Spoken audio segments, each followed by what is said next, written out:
Have you ever imagined meeting death as a person? Then how are you going to question it or say it that don't be proud?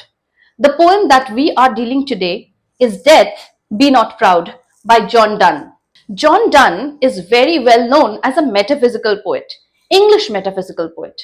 The concept of metaphysical poetry is something beyond the physical, one who deals with the conscience, the inner sentiments of our heart. This poetry by John Donne is actually a sonnet written in 14 lines in the Petrarchan format, where the sonnet 14 lines are divided in two halves. The octet contains 8 lines and the sestet contains 6 lines. The theme of the poem is direct defiance and a challenge to death.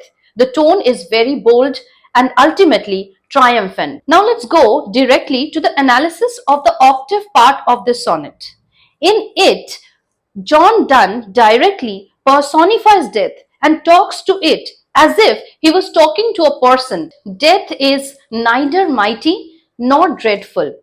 It has been considered to be an illusion, where after death people goes on living a different life, a better one though. And death has a habit of taking the best ones first. Now coming up to the sestet of the poem, the analysis of it. Over here, death's servitude has been shown. Death has been shown as a slave, and it has been constantly challenged as it can also be like a sleep which can be caused by various drugs like hemlock or poppy. There is a very strong paradox over here.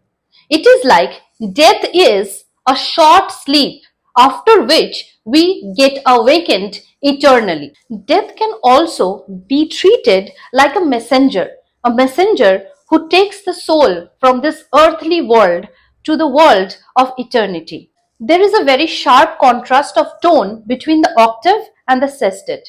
In the octave, the author or the poet is constantly challenging the arrogance or the concept of death, whereas in the sestet, he constantly uses derogatory words to show death as subservient or like a servant. There are various kinds of literary devices which has been used.